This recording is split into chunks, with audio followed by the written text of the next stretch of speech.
friends, welcome back to the Live with Audacity podcast. You're listening to episode number 40. Holy cow!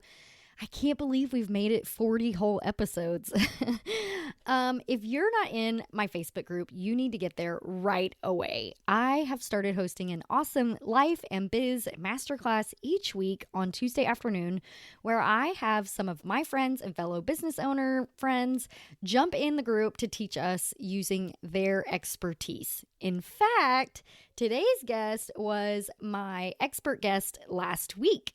So today, I get to speak with Jessica Kleine, money and mindset coach, about paying off debt, finances, and how it all affects your dream life and how you get there and get there quickly. Jessica is a total pro at budgeting and finance and all the things, and really helping us get to a place where we can actually afford our dream life. So I am so excited for you guys to hear this episode. Let's dive in.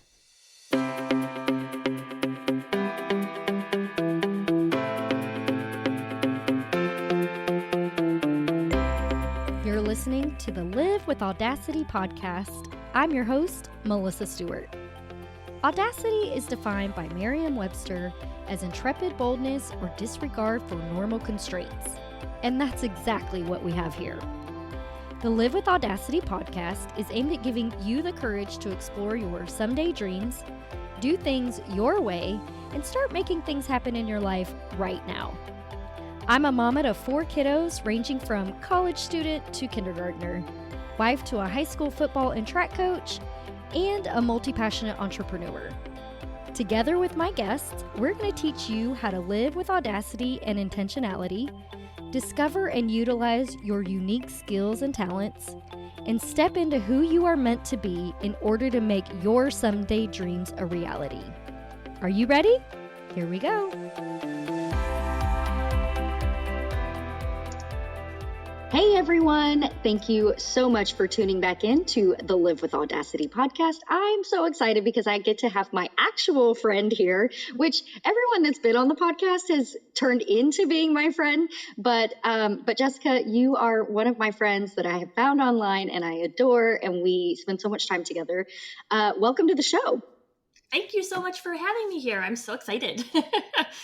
So Jessica Kleine is a money and mindset coach.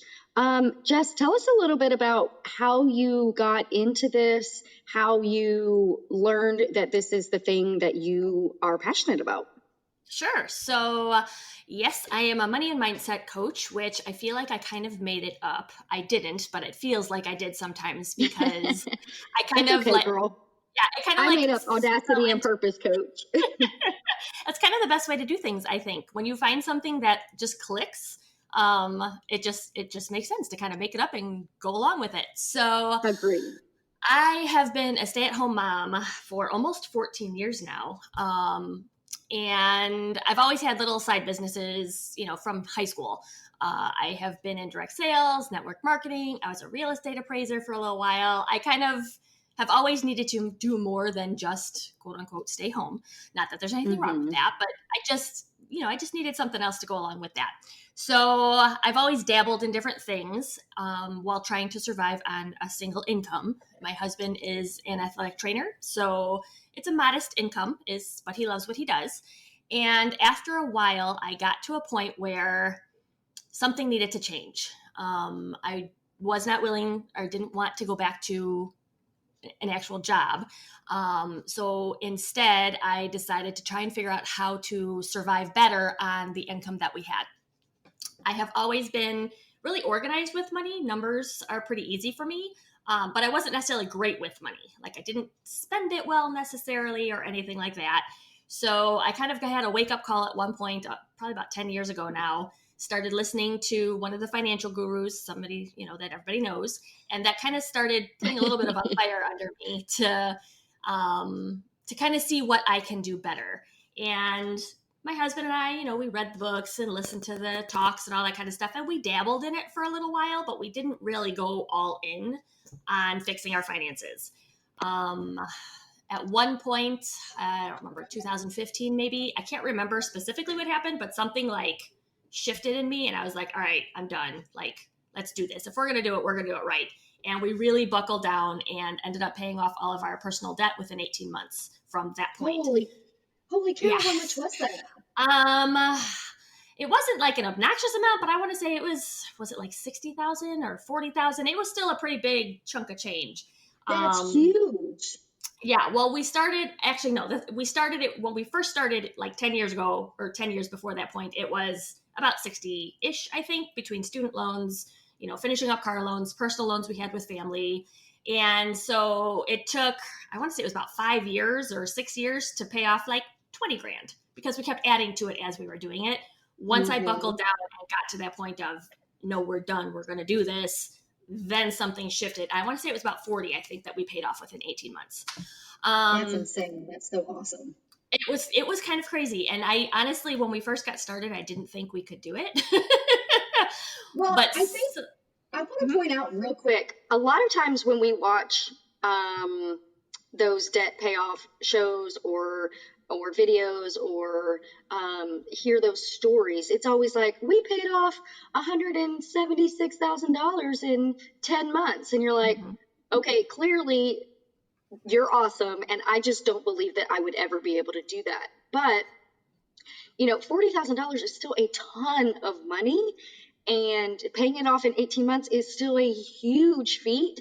And so I want to point that out so that people understand, like, you can do this, right? Like Jessica is a normal person and lives a normal life, and she did it too. So I, like I said, all those times that I've seen those stories, I'm like, there's no way I would be able to do that. I don't have the discipline that those people have. But hearing your story feels a little more relatable, and that I would be able to actually maybe possibly do it. So I just want to point that out for everyone.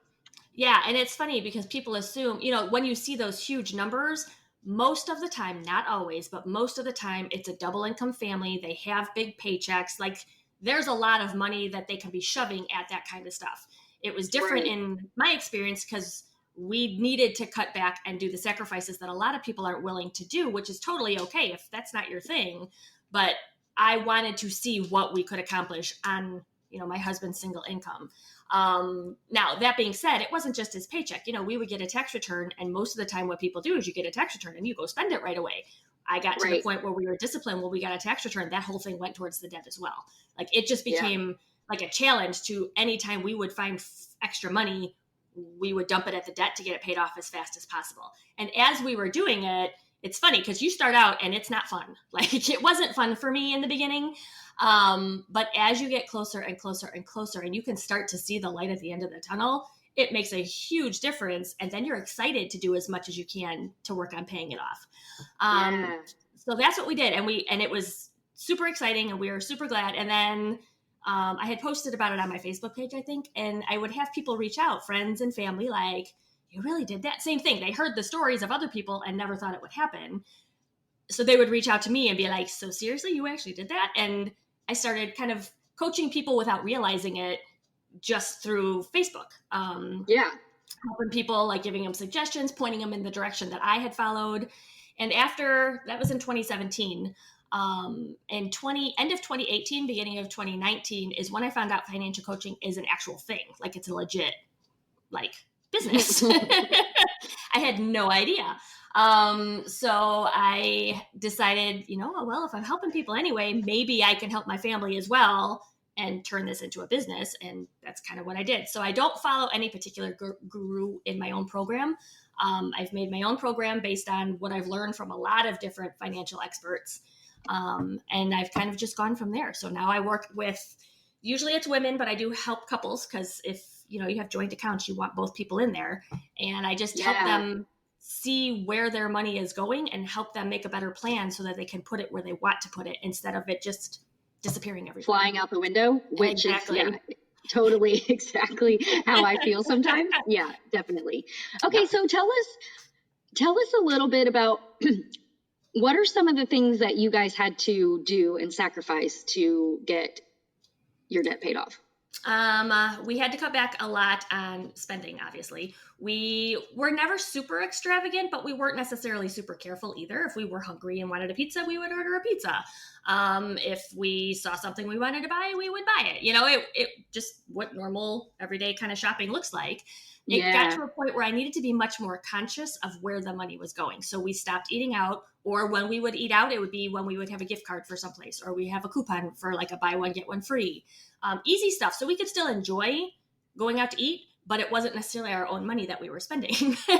Right. So we would still get every year at Christmas, we would get a gift card for one of our favorite, fancy steakhouse restaurants. So we would still do that for our anniversary, but we'd have a gift card to help pay for it. Oh, nice. I started shopping more at like thrift stores and stuff, which some people are against. I think there's great stuff. I get name brand clothes and shoes and purses from the thrift stores because people are always cleaning out their stuff and getting rid of stuff. So once you find a couple of, there's a local one here that supports our local teens. It's a teen center. So cool. I like to shop there because then it's giving back to the community as well. Well, I think too, a lot of people don't donate stuff unless they think that, okay, this is still in really good shape, or it still looks new, or, Yep. I only wore it twice or whatever. And so if you can find a good resale shop or thrift shop in your area that has really good stuff, then man, you've hit a gold mine, because you can find some really awesome things there, like Jess just said. Absolutely. And I grew up with hand-me-downs. We didn't have a ton when I was growing up, so I lived in hand-me-downs as it was. So that doesn't bother me. I know some people, they might have a hard time with it, and that's totally, to each their own. Totally okay. But, yeah. Yep. But I have found some amazing deals for me, for my kid, especially with kids. I mean, kids grow out of their clothes so fast. Thank you. Silly to buy, spend $50 on a pair of shoes that you're just going to wear for 6 months. So, or not even 6 months. My kids, I feel like, destroy shoes so fast. So yeah, no, I totally agree. Yeah, and we didn't go on really very many vacations. I had earned a couple of trips with my direct sales company that I was with, so we would go on vacation still, but again, it was paid for by somebody else. Right. We got big into camping during that time because it's an inexpensive way for us to still go, quote unquote, on vacation. Yeah. We just got really good at bargain shopping, I guess, and not feeling like we were always having to sacrifice. Now, we live a different kind of a lifestyle to where we don't go out Friday night, Saturday nights. My husband's work schedule, well, your husband has a similar schedule where it's a little hard to be social when he's involved with high school sports. So that is a little easier for us to be able to stay home when everybody else is going out. We can't anyway. Or if you want to go do something and be entertained, all you have to do is go to a high school game. Exactly. Well, my husband and I we got really good at day dates. So we would go out to lunch instead of out to dinner. And it's usually cheaper when you go places out to lunch. For sure. So smart. It's so funny. This is so fun for me to talk about, because this is totally my thing. And so when I planned my wedding, I'm a bargain shopper anyway, but I was the biggest bargain shopper of all time. And so there were a couple of things, like I would say to my husband, which one of these do you like better? And he'd be like, I want whichever one's cheaper. And I'm like, that's not what I asked you. Which one is prettier? And, so we would have that discussion about like, which one do I really like? And then I would go find the thing that I really want for like the cheapest price I could find it for. And so I got to have this gorgeous wedding for really, really, really, really good price. And it was so great. And so, yeah, bargain shopping is totally my thing. I love it so much. And in fact, most people probably get so offended by me, but I always ask people, I'm like, oh my God, that's so cute. How much was it? and I'm like, calculating in my head, like, is it worth it for me to spend that much? Because that's really cute, So yeah, exactly. no, I'm on the same page. I've always been a saver. It's funny you mentioned weddings, because we actually got married the Friday after Christmas, because Fridays were cheaper than Saturdays to have a wedding. And the hall was already decorated because it was Christmas time. So I didn't have to worry about wedding decorations. Oh my God, that's hilarious. Oh, yes. And yeah. We got married at my, I live next door to my my in-laws, and so we got married on the front of their barn workshop thing, and so it was just a rustic Texas wedding, and it was so perfect, and it was free. So yeah, Absolutely. I'm totally there. Well, and that's something else we got really good at during this time when we were buckling down is I got really good at price matching. Like you said, finding something that you really want and then finding where is it cheaper, or using different apps. Like we have the Honey app, or the Honey, it's not really an app. It's something that pops up on my browser to where when I'm Yeah. shopping, that pops up and do you want to see if there's any coupons? Why, yes, I do. And I still do that to this day, even though, the Of debt's course gone. I do. The personal debt's gone, but the lessons that I learned have helped to where we're still careful with what we spend. We don't limit ourselves as much, I guess, right now, but we're very Right. careful with what we spend. And because of how I trained myself during that time, combined with what I've learned through all this financial coaching journey, I've been able to come up with a system where I have a good solid budget now that I can see into the future, so that I know when my husband says, hey, can I buy this pair of boots for $130 for this hiking trip I'm doing? I can look at my budget and be like, yeah, you can. It's not a problem. So Yeah, it's kind that's of so a cool. nice, yeah. I'm excited to learn more about the future budget. I wanted to ask you, obviously, more tips for saving money and whatever. But yesterday, I am in your group, and I got to watch you do this Dream Life video, Mhm. and you talked to us about how we can really dive deep and start to figure out, okay, how much would my dream life actually cost? Because like you and I have talked a lot about, is that people don't always realize, they always, not always, that's a bad choice of words. Most people typically think that I want this dream life, but it's going to cost me millions of dollars. So I'm never going to get there. Why even try? Why even try to figure it out? Why even have a goal? Blah, blah, blah. And so they get really kind of down on themselves about what they're working toward, or they think that they can never leave their crappy job because they just can't afford to, or whatever. And your workshop was really awesome because it for me, it dove into, like, what do you actually want your dream life to look like, which of course is something that I'm super passionate about, because I think people oftentimes think that success is what success looks like to other people, and they don't spend enough time looking at what success means to them, themselves, and their family. So I loved your Dream Life workshop. It was so cool. Tell us a little bit about that, and like some of the things that maybe we don't even like. How could we come up with our dream life? How can we come up with kind of a air quote budget for that? So yeah, that's a really good question. So this Dream Life workshop came about. I've done this exercise a couple times. I don't even remember where I learned it from, but I've done it a few times over the years, where you break down what you truly want. Like you said, everybody's dream life is different. Some people might have the dream life you see on TV with the Hollywood mansion and, driving around in a limo all the time and traveling, 12 months out of the year.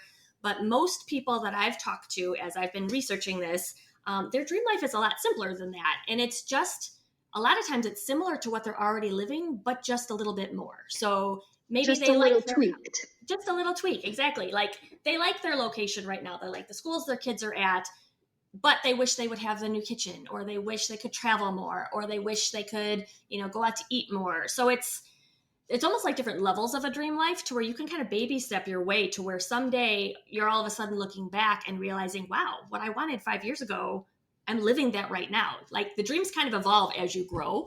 And that's something that I realized when I recently did this exercise for myself. I had plotted out a dream life, 5 years ago. And when I found that piece of paper and started looking at it, I'm very close to that right now. So now it was time to, okay, what's the next level? And when I had figured out, one of my dreams is to be able to take my family and travel for a year. We want to get an RV and travel around the country. I homeschool my kids, so it's something that would be very feasible if the money was there. And my brain has always told me that's never going to happen. You always need the extra income. What about my husband's job?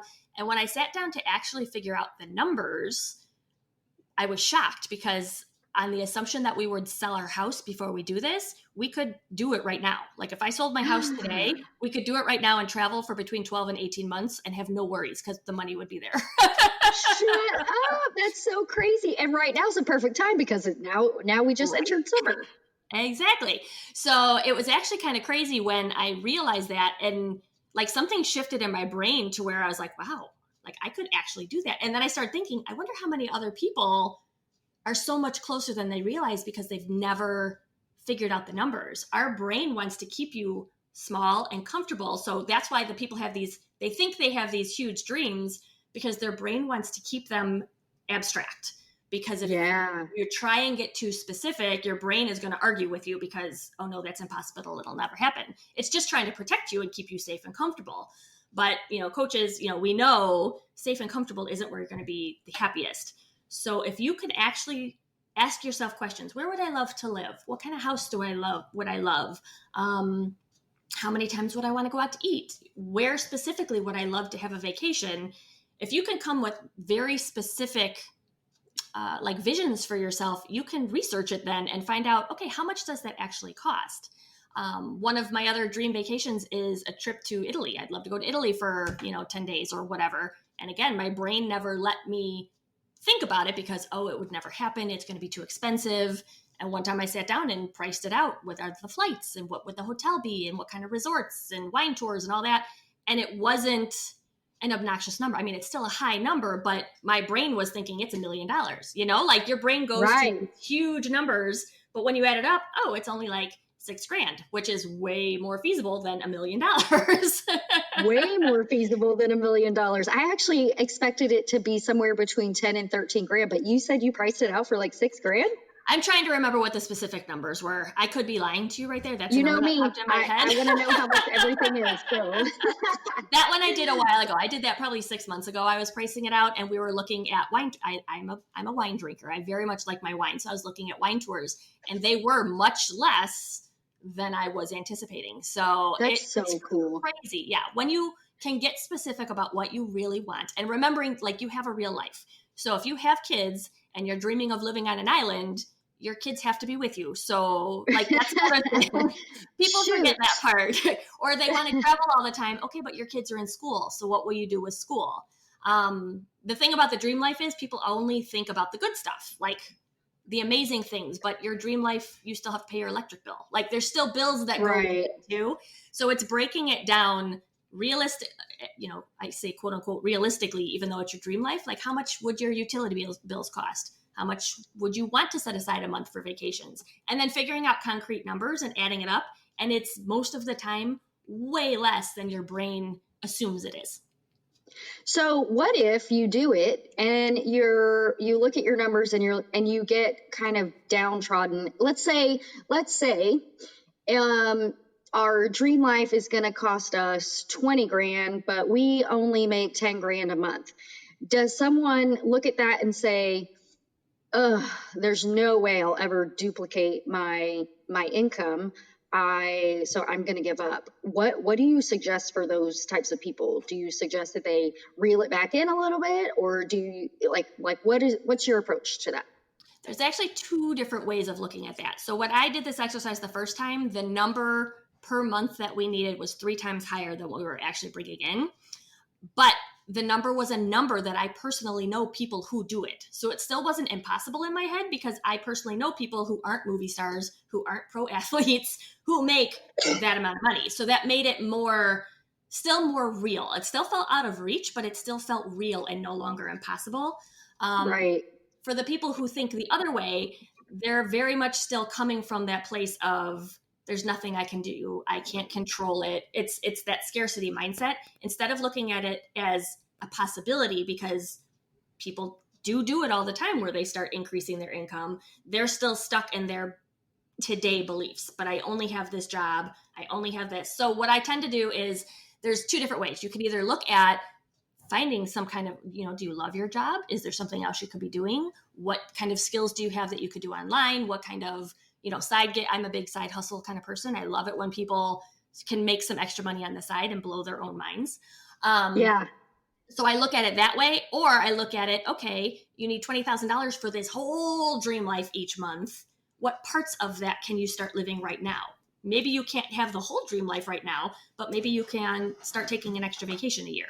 Or maybe you can, start doing it so you're piecing it up so it's littler chunks, I guess, instead of trying to jump into that dream right now.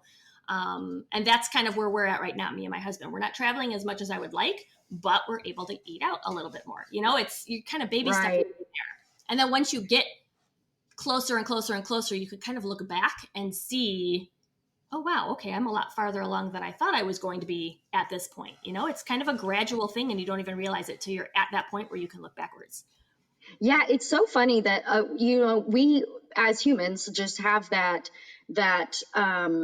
tendency, right, is to forget where we came from and forget like how our life was 6 months ago or a year ago or 3 years ago, whatever. But you're right, reflecting on it and going, oh man, I really have come so far in the last year or two. It can help propel you to the next level, right? And like, oh, okay, I am actually doing it. I'm just not doing it as fast necessarily as I might like. So I love that. I think you should always take some time to reflect and go, oh, where was I 2 years ago? And compare it to where you are now, so you can understand that you're already doing it and it's okay. Also, I think too, I want to point out, a lot of times, like you said, we get stuck in that place of scarcity and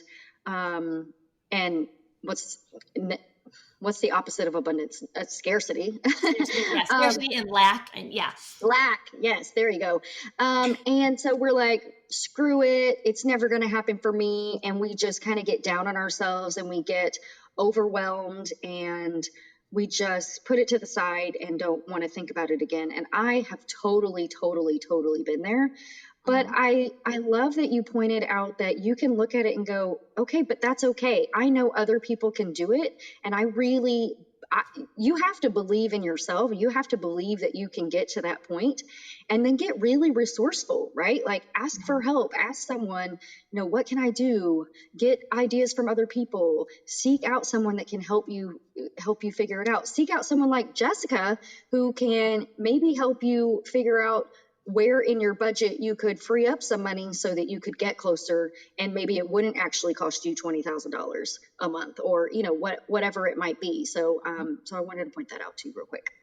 Yeah, and you said something good. You have to believe in yourself, but sometimes when you're so far in that hole, you almost have to borrow the belief of other people. So when somebody else has done it, yes, it's possible for you, but sometimes you're still not in a place where you can truly believe it, which is why I think a coach is so important, no matter what it is, because the coach kind of holds on to that belief for you while you're building that belief muscle yourself. So I think that's a really important, whether it's a coach that you have, even if it's just some kind of a partner, an accountability partner, somebody who can help you not do it on your own. I think that's huge with any kind of goal. Absolutely. Oh my gosh, so good too, right? So to be perfectly transparent, you guys, Jessica and I meet every single week and we go over our goals and we pump each other up, and we just have so much fun doing that. And it's been super beneficial for both of us, I think, that we have someone that knows kind of where we're at, what we're doing, and catches us when we're where our mindset is starting to slip, and we're like, nope, bring it back. And so I think that's so fun that we get to have, and we're, how do I put this? We are walking the walk, right? We keep each other accountable. We have that meeting every single week. And so, get a friend, get a coach, get someone who loves you and cares about you and believes in you and knows that you can do this when you're feeling like the world is crashing down around you. You know what I mean? Like, you got to have someone in your corner. Have to. You do. And you have to have somebody who's going to be honest with you too. Like, not somebody who's just going to, blow smoke up your butt and try and make you feel better. You need somebody who's going to push you when you're in that space, with love, of course, but like, to know that you're telling yourself a story and the story needs to change. So somebody like that, somebody like you who can call me out when I'm, in my little pity party here and there, and you can lovingly call me out and remind me, okay, this is what you're saying, but I think that's super helpful. So it's you don't always just want a cheerleader, you want somebody who's going to push you too. Yes, an honest cheerleader. Yes. A sassy cheerleader, if you will. Yeah, no, I completely, totally agree. So tell us a little bit about your program and kind of how it's structured so that if we decide that we need someone to work with, kind of what we can expect to work with you. Sure. So my program, I offer a one-on-one coaching program right now because that's how I know I can serve people the best. Money is such a sensitive topic that people a lot of times have a hard enough time talking to one person versus like a group of people. So I do one-on-one coaching so it can be very personalized to that particular person. First, we go through and have a phone call just to make sure I know where they are and where they're looking to go. And from that phone call, I can actually open up the problem a little bit more for them. 99% of people come to me because they have money problems and they assume the problems are money related. And that's usually, believe it or not the case. The money problems are very rarely about the numbers. It's always some kind of an underlying issue. So that first call helps me to see what the actual issue is. And then I kind of develop the program around that. So my 3-month program is a very solid budget program for sure. So there is the actual strategy, the numbers to get the bills in order. My clients tend to feel very out of control and very stressed out, and their money, a lot of times they just want to hide because they don't even know where to start. So I help them see, kind of a bigger picture of, okay, here's where you are and here's where you want to go. Let me help you get there. And while we're doing the numbers, I do some mindset work with them as well. We do a lot of gratitude and abundance work. Depending on how long the client is with me, if they decide to extend past the 3 months, we go into some of the money stories and the money blocks. But the initial program is a lot of just budget, just getting them to get their money under control. And as they do that, it's funny to watch. Their confidence grows and their mindset changes kind of on its own on how they think about money and they think about themselves and they think about their spending, to where there's very little that I have to do to, like, I don't say force it, but there's very little that I have to do besides just show them the steps. Right. And point out where their blind spots are and things like that. Exactly. They start to evolve on their own. And it's fascinating to watch because that's probably the best part. Like, it's great within 4 weeks, my clients tend to see results with their money and their minds are blown. So by the end of the 3 months, they're almost like a different person around it. They walk better. They're more empowered with their choices. They know where they want their money to go. They know how something they buy right now is going to affect them 6 months from now. It's just a totally different place that they never thought they can be. And it's so fun to watch their confidence like grow during that time so that they could feel so much different about their money from when they first started. I love that. I love that so much. You're like a confidence seller, right? Yes. Like you're telling them that they're awesome and they can figure it out, and they are, and that's so cool. And also too, like, money is a big deal in families and marriages. And if you can help families get that thing under control, you literally are changing lives, changing families, changing their kids' lives. So it's so stinking valuable that this is what you're offering and this is how you can help people. I love it so much. Yeah. And that's actually that's like I call it a little side benefit. When I'm working with these women, a lot of times the husbands or spouses or partners or whatever also do get involved. That's what I prefer. So that I can help with their communication, and the changes in the relationships that happen during the 3 months is also great. Like, it blows my mind that something like money can have such an effect on so many different parts of life that people don't realize. And once you can fix that one spot, I call it like a cornerstone of your health. Once you fix that one spot, it helps everything else, your emotional health, your, communication with your spouse, you're less stressed out, you're sleeping better, you feel better. Like, it just kind of snowballs into huge changes in the rest of their lives. Yeah. Oh, I love it so much. Okay. So this has been so awesome and so good. Let's do a quick rapid fire. What is a book, article, person, or talk that's changed your life? So the book probably that changed my life was Total Money Makeover by Dave Ramsey. That was the book that kind of started this whole thing 10 or 12 or whatever years ago it was. That one is one I do recommend to people, even though I don't necessarily coach on his methods. I use a lot of his principles. Awesome. Yeah, I love it. That book was super eye-opening to me and my husband as well. And we do a lot of the things that I found in there. Like, for instance, we have a Christmas fund that we set up at the beginning of every year, and we dump money in there all year. And then now, ever since I've started, that one shift in my life made the holidays so much easier and nicer, and just like, it's a huge difference, right? If you're stressed out at the end of October, November, and December, like, boo, that's like a quarter of the year. That sucks. That sucks. Set up a Christmas fund and save all year. It will change your freaking life, I promise. Yep. I actually do a Christmas challenge in my group. I did that this year. And kind of got it started. So that's something I'll be doing in my group every year. That's so fun. That's so exciting. I love that. Okay. Tell me about your favorite Friday night at home, which I'm excited to hear your answer, because I kind of sort of already know what it is. My Friday, well, it depends if it's a Friday night during football season or if it's a Friday night over the summer when my husband is home. My typical Friday night, my husband works nights, so a lot of times it's just me hanging out with my kids. But when my husband is home, we have had family game nights. We are actually trying to reinstitute that again, where I could just kind of sit and chill with my family. Maybe we grill out, have a glass of wine and play board games with my kids. We love Harry Potter. Clue is the current favorite. So. Oh, that's so cute. I love that. Okay. Tell me the next vacation that you're planning.